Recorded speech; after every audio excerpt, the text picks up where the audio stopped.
লাবণ্য দেবী dining টেবিলে বসে বসে খবরের কাগজ পড়ছিলেন। এমন সময় তার বৌমা বিউটি এসে বলে, মা, বলছিলাম তেল শেষ হয়ে গেছে, আপনি যদি কাউকে দিয়ে দোকান থেকে একটু তেল আনিয়ে দিতেন তাহলে রান্নাটা তাড়াতাড়ি হয়ে যেত। কি বলছো কি বৌমা? এই তো মাসের প্রথমেই 5 কেজি তেল আনিয়েছিলাম। সারা মাসে আমাদের মোট 4 কেজি তেল লাগে। 1 কেজি এক্সট্রা আনানো হয়েছিল, আর 15 দিন হতে না হতেই তেল শেষ বলছো? বলি, এই কদিনে এত তেল ব্যবহার করে তুমি তো দেখছি আমাদেরকে ভিখিরি করে দেবে। 1 কেজি তেলের দাম 200 টাকা, একটু হিসাব করে চলতে পারছো না? মা, আপনি আমাকে এভাবে বলছেন কেন? আমি কি একাই সব তেল খেয়ে ফেলি নাকি? এই বাড়িতে বাবা, আমি, আপনি, আপনার ছেলে আর আমার 2 ননদিনী থাকে। এতজনের মধ্যে আপনি আমাকে একাই তেল খেতে দেখছেন? বৌমা, তুমি ভুল বুঝছো। আমি তোমাকে তেল খেতে দেখিনি, কিন্তু তুমি যে হারে তেল ব্যবহার করছো তাতে করে তো আমরা নিজেরাই সমস্যায় পড়ে যাব। তোমার শ্বশুর মশাইয়ের হাই কোলেস্টেরল আছে, আরে এত বেশি তেল মশলা খেলে ওনার আরো বেশি ক্ষতি হবে। তারা যখন এভাবে কথা বলছিল তখন সেখানে 2 ননদ রাধিকা এবং রূপা আসে। বৌদি, এবার বুঝতে পারছি এজন্যই আমার ওজন একদম কমছে না, ভুঁড়িটাও বেড়ে যাচ্ছে। এইভাবে চলতে থাকলে তো কোনো ছেলেই আমাকে পছন্দ করবে না। হ্যাঁ দিদি, তুই ঠিকই বলেছিস। এত তেল খেয়ে না আমার স্কিনে এসব বেরিয়ে গেছে।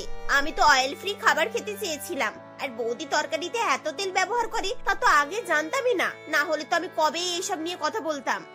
2 ননদ এভাবেই বৌদিকে কথা শোনালে সে আরো রেগে গিয়ে বলে, বাহ, তোমরা তো সবাই মিলে একেবারে আমাকে চোর সাব্যস্ত করতেই ব্যস্ত। বলি, আমি কি একাই দোষী? ঠিক আছে, মানছি আমি তরকারিতে তেল বেশি দিই, কিন্তু তোমাদেরকে খেতে কে বলেছে? প্রত্যেক দিন লুচি, পরোটা, ফ্রেঞ্চ ফ্রাই এসব না হলে তোমাদের তো চলে না। বলি, এসব খাবার কি জলে ভেজে তৈরি করব নাকি? এসব কিছু খাওয়ার জন্য তো তেল লাগবেই। খাবারের ফরমাইশ করতে সবাই এক পায়ে এগিয়ে থাকো, আর তেল খরচ হলে অমনি গায়ে লেগে যাচ্ছে। ওরা তো ভুল কিছু বলেনি বৌমা। এত বেশি তেল খেলে তো শরীরের ক্ষতি হবেই, এটা তো তোমাকে বুঝতে হবে। বলো। শুনুন মা, আপনার বড় মেয়ে সারাদিন ঘরে বসে থাকে, সামান্য জলটুকু ঢেলে খায় না। আমি সারাদিন এত কাজ করি বাড়ির, ও কোনোদিনও আমাকে কোনো কাজে সাহায্য করতে এসেছে? বলি, এত বড় মেয়ে সারাদিন বসে বসে যদি খায় তাহলে ওর ওজন বাড়বে না তো কার বাড়বে? এতে আমার কোনো দোষ নেই, ওর আলসেমির জন্যই ওর ওজন বাড়ছে। আর আপনার ছোট মেয়ে সারাদিন তো উল্টোপাল্টা প্রোডাক্ট মেখে বসে থাকে, ওইসব প্রোডাক্ট মাখতে ওকে বারণ করুন, দেখবেন ওর স্কিনে আর কিচ্ছু বেরোবে না। কি বলতে চাইছো বৌদি? তাহলে কি আমি আজ থেকে তোমার সঙ্গে রান্নাঘরে দাঁড়িয়ে দাঁড়িয়ে রুটি বেলবো নাকি? দেখলে তো মা, বাপের বাড়িতেও বৌদি আমাকে খাটাতে চাইছে। কোথায় মেয়েরা বাপের বাড়িতে শান্তি করে থাকে, আর আমার কপাল দেখো, একটু বসে থাকলে বৌদি কিভাবে কথা শোনাচ্ছে। শোনো, কথাটা কিন্তু আমি শুরু করিনি, তুমি বললে সেই প্রসঙ্গে আমি জবাবটা দিলাম। তুমি শুধু শুধু আমাকে দোষ দিচ্ছ আর নিজের ভুলটা বুঝতে পারছো না। এটা তো আর হয় না। বাপরে বাপ, এখানে যেন যুদ্ধ শুরু হয়ে গেছে।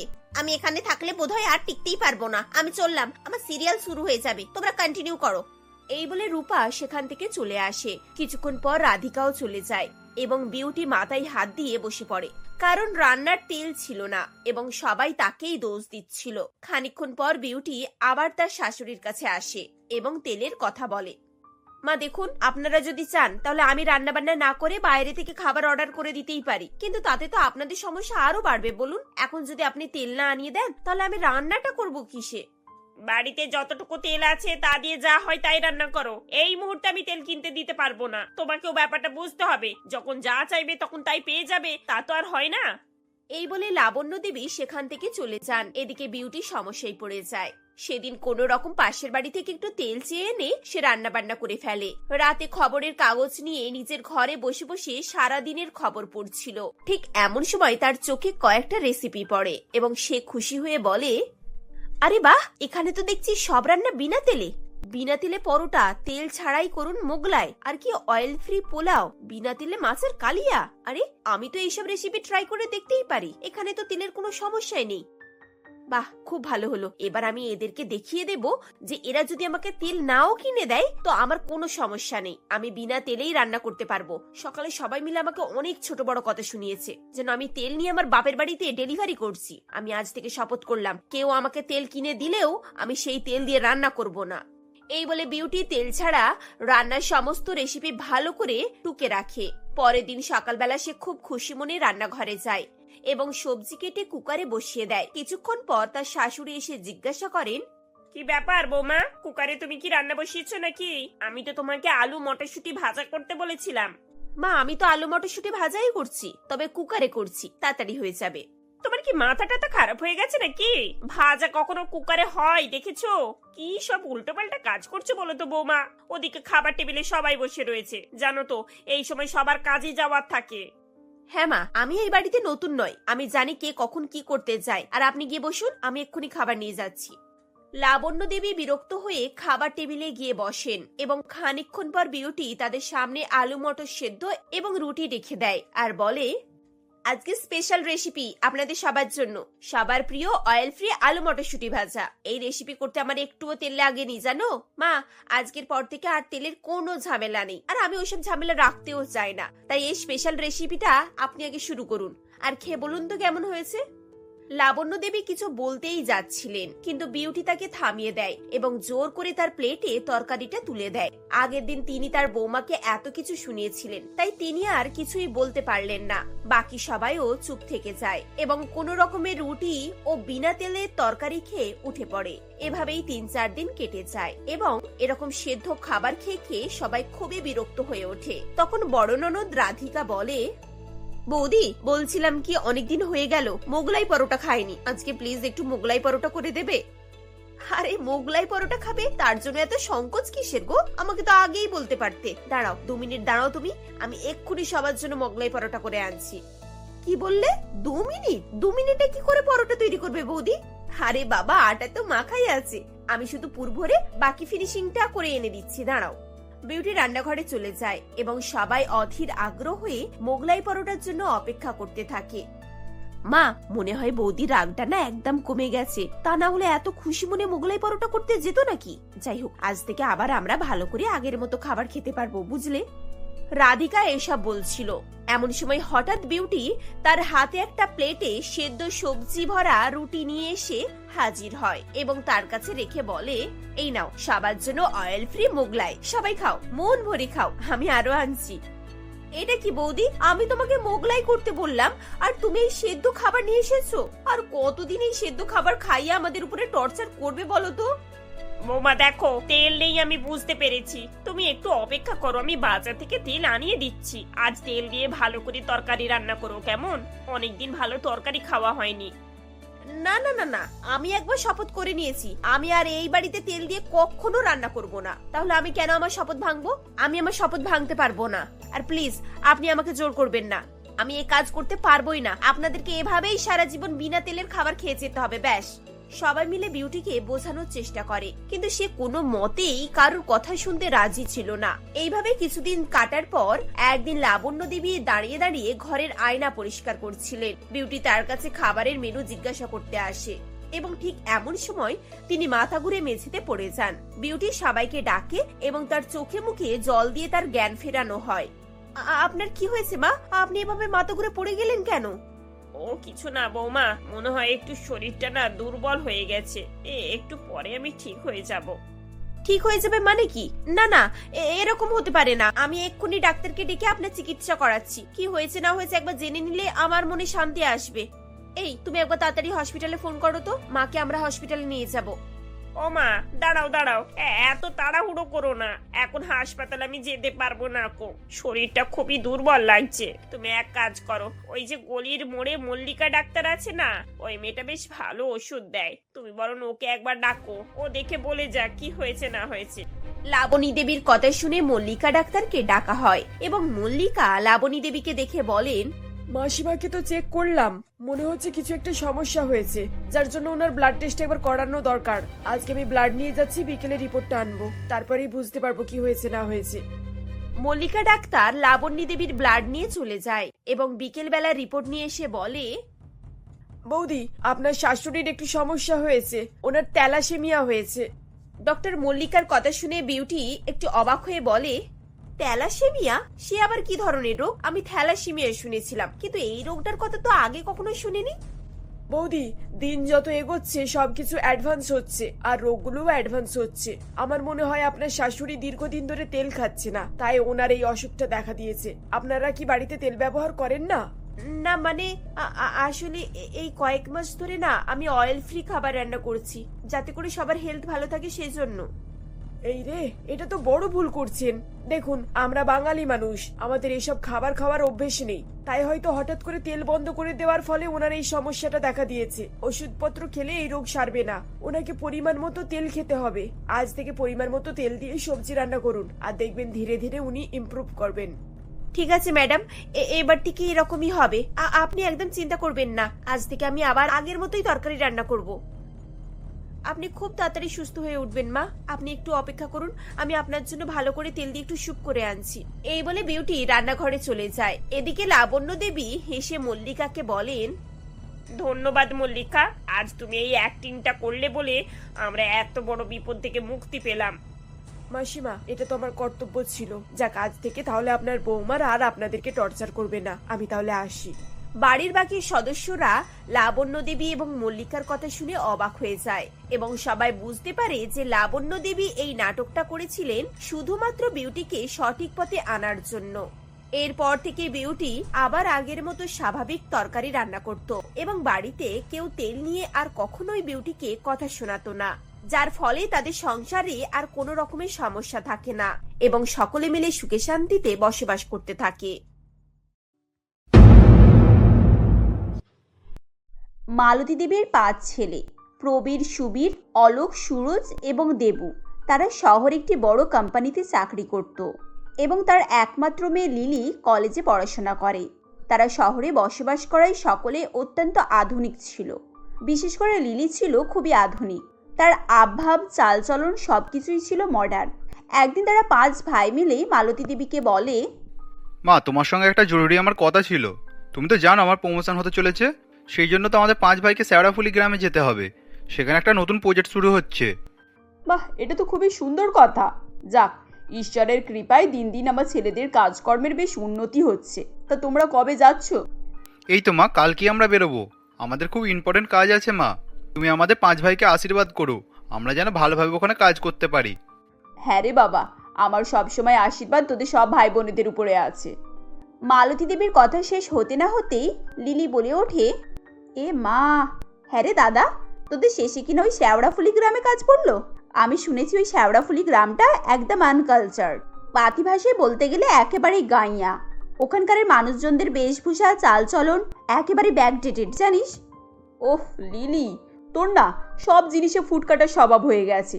বলি, তোর দাদারা কি ওখানে বিয়ে করতে যাচ্ছে যে ওখানকার এই মানুষজন কেমন দেখে শুনে যেতে হবে? তোর দাদারা কাজের সূত্রে ওখানে যাচ্ছে, আর এটা ওদের একটা বড় প্রজেক্ট। এসব কথা বলে অযথা বাধা দিস না তো। আচ্ছা ঠিক আছে মা, আমরা এখন শুতে যাচ্ছি, কাল সকাল সকাল বেরোতে হবে। এই বলে যে যার ঘরে ঘুমাতে চলে যায়। পরের দিন তারা 5 ভাই সময় মতো শেওড়াফুলি গ্রামের জন্য রওনা দেয়। এরপর অনেকটা পথ অতিক্রম করে তারা ওই গ্রামে পৌঁছায়। তাদের বাড়ি থেকে শেওড়াফুলি গ্রামের দূরত্বটা অনেকটাই ছিল, সেজন্যই তারা সকলেই খুবই ক্লান্ত হয়ে গিয়েছিল। এরপর সেদিনটা বিশ্রাম নিয়ে তারা তাদের ফ্যাক্টরির উদ্দেশ্যে রওনা দেয়। কিন্তু তারা যে লজে উঠেছিল সেখান থেকে তাদের ফ্যাক্টরির দূরত্বটা অনেকটাই ছিল, সেখানে কোনো গাড়ি চলাচলের ব্যবস্থাও ছিল না, তাই তাদেরকে ফ্যাক্টরি পর্যন্ত হেঁটেই যেতে হয়। হ্যাঁ রে ভাই, আমরা কোন জমের দুনিয়ায় চলে এসেছি কে জানে, এখানে একটা গাড়ি পর্যন্ত নেই, হেঁটে হেঁটে পুরো ক্লান্ত হয়ে যেতে হচ্ছে। হ্যাঁ রে দাদা, আমার তো জল তৃষ্ণা পেয়ে গেল। এখানে তো আশেপাশে কোনো দোকানও দেখছি না যে একটা জলের বোতল কিনে খাবো। তৃষ্ণা তো আমারও পেয়েছে ভাই। ওই দেখ ভাই, ওখানে একটা জলের কল দেখা যাচ্ছে না? মেয়েরা ওখানে জলও নিচ্ছে, চল আমরা বরং ওখানে গিয়ে জল চাই। এরপর তারা 5 ভাই সেই কলটার কাছে যায়, যেখানে ওই গ্রামেরই মেয়েরা পাত্রে জল ভরছিল। সেখানে চন্দ্রিমা, রিমিতা, কাকুলি, রিয়া ও মিতালি নামের 5 বোন জল নিচ্ছিল। এরপর প্রবীর বলে, এই যে বলছিলাম কি, আমরা এই গ্রামের নতুন, আমরা 5 ভাই এই গ্রামে কাজের সূত্রে এসেছি।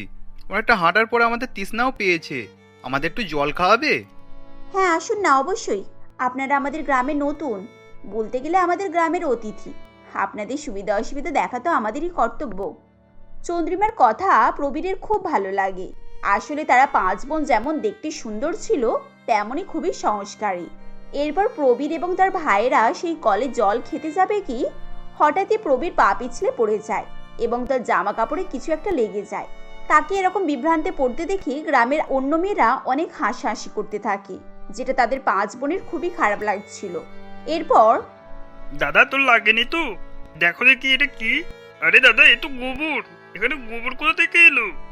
সুবীরের কথা শুনে গ্রামের একটি মেয়ে বলে ওঠে, আরে তোমরা গ্রামে এসেছো আর গ্রামে গোবর লাগবে না, এটা কি হতে পারে? এটা গ্রাম, গ্রামে গরু গোবর এসবই তো থাকবে। আর এইগুলো তো আমাদের গ্রামের ঐতিহ্য, আমাদের গ্রামকে আরো সুন্দর করে তোলে। এত নোংরা কাপড় জমা পরে তুই এবার কি করে ফ্যাক্টরিতে যাবি? আর তো রুমেও ফিরে যেতে পারবো না, কারণ আজকে আমাদের প্রেজেন্ট ভিজিট আছে। আর তোকেও এখানে কিভাবে আটকে রাখি? তোর তো একার পক্ষে রুমে ফিরে যাওয়া সম্ভব না। হ্যাঁ, এখানে আমার কেউ চেনা জানাও নেই, তাদের ভরসায় যে তোকে রেখে যাব, কি মুশকিলেই না পড়লাম। তাদের ভাইকে এরকম সমস্যায় পড়তে দেখে রিমিতা তার দিদিকে বলে, এই দিদি দেখ, এরকম সমস্যায় পড়েছে বলে মনে হচ্ছে। এরা আমাদের গ্রামের অতিথি, এখন এদের এই বিপদ থেকে রক্ষা করা আমাদেরই তো কর্তব্য। হ্যাঁ রে বোন, ঠিকই বলেছিস, দাঁড়া আমি দেখছি কি করা যায়। বলছিলাম আপনারা যদি কিছু মনে না করেন, ওনাকে আমাদের বাড়িতে রেখে যেতে পারেন। আসলে আমাদের সামনেই বাড়ি, আর ওনার কোনো সমস্যা হবে না। চন্দ্রিমার কথা শুনে তারা 5 ভাইয়েই একটু স্বস্তির নিঃশ্বাস ফেলে। এরপর তারা 4 ভাই মিলে প্রবীরকে চন্দ্রিমাদের বাড়িতে রেখে যায়। এখন তারা 5 বোন প্রবীরের খুব যত্ন করতে থাকে, যেটা দেখে প্রবীরের খুবই ভালো লাগে।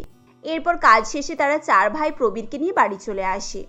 এরপর তাদের 5 ভাইয়ের প্রায়ই চন্দ্রিমাদের বাড়িতে যাতায়াত লেগেই থাকে, এবং তারা জানতে পারে চন্দ্রিমারা 5 বোন একাই ওই বাড়িতে থাকে।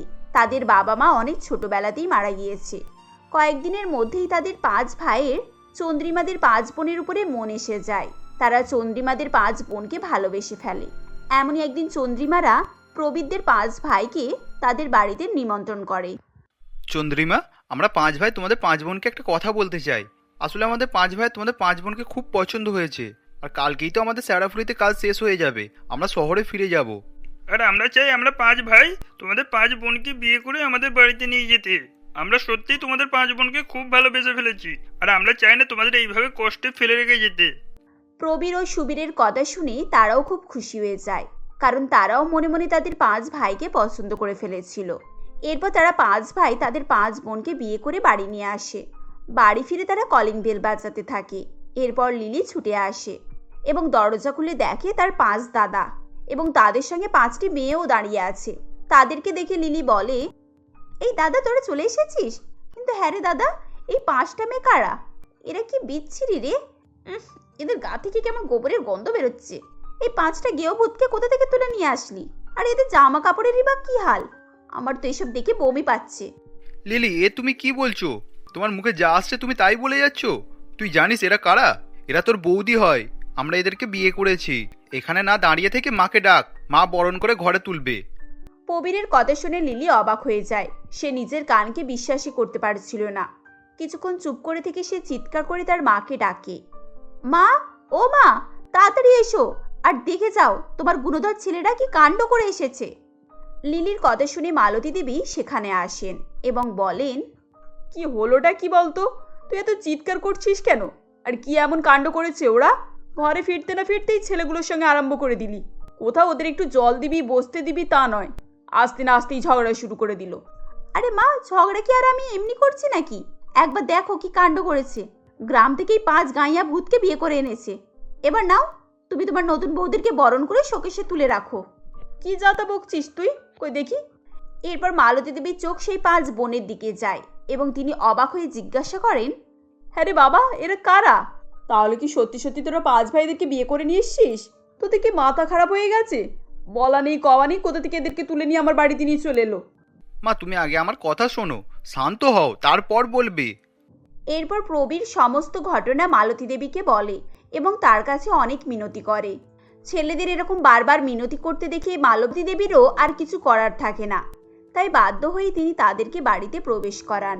পরের দিন সকালবেলা চন্দ্রিমা ভোরবেলা ঘুম থেকে উঠে যায় এবং বাড়ির সমস্ত কাজকর্ম করে নেয়। এরপর সে সকাল সকাল চা বানিয়ে লিলির ঘরে যায় এবং তাকে চা দেয়। এরপর, এই নাও লিলি, আমি তোমার জন্য চা করে নিয়ে এসেছি। সকাল সকাল চা খাও, তাহলে তোমার সারা দিনটা তোমার খুব ভালো যাবে। এই ভোরবেলা তুমি আমার জন্য চা করে এনেছো? বলি, তোমার কি কোনো কাণ্ড জ্ঞান নেই নাকি? আমি একটু আরাম করে ঘুমাচ্ছিলাম, আর তোমার এখন আমাকে ঘুম থেকে তুলে চা খাওয়াতে মন গেল? এখন যাও এখান থেকে। এই বলে লিলি তাকে সেখান থেকে তাড়িয়ে দেয়। এভাবেই লিলি এবং মালতী দেবী তাদের 5 বোনকে সবসময় কথা শোনাতে থাকে। এর মাঝে একটি ঘটনা ঘটে যায়। হঠাৎ কোম্পানি বন্ধ হয়ে যাওয়ার কারণে মালতী দেবীর 5 ছেলের চাকরি চলে যায় এবং তারা খুব চিন্তায় পড়ে যায়, কারণ তাদের অনেক ধার দেনা ছিল। এই কথা শুনে মালতী দেবী ছেলেদের জন্য তার বাড়িটি বিক্রি করে দেন। এরপর তাদের থাকার জন্য কোনো জায়গা থাকে না। এমন পরিস্থিতিতে চন্দ্রিমা তাদেরকে বুঝিয়ে সুঝিয়ে গ্রামের বাড়িতে নিয়ে আসে। গ্রামে এসে লিলির খুবই অসুবিধা হচ্ছিল। সে তার মাকে বলে, মা, এই মাটির বাড়িতে আমাদের থাকতে হবে এখন? এই বাড়িটা তো চারিদিক থেকে ভাঙা, আর এখানে সবাই বাড়িতে গরু পোষে, তাই এখানে এত গোবরের গন্ধ বেরোচ্ছে। মা, এখানে কি করে থাকবো? দেখ মা, আমাদের এখন যা পরিস্থিতি তাতে এই বাড়িটা ছাড়া আমাদের কাছে আর কোনো উপায় নেই।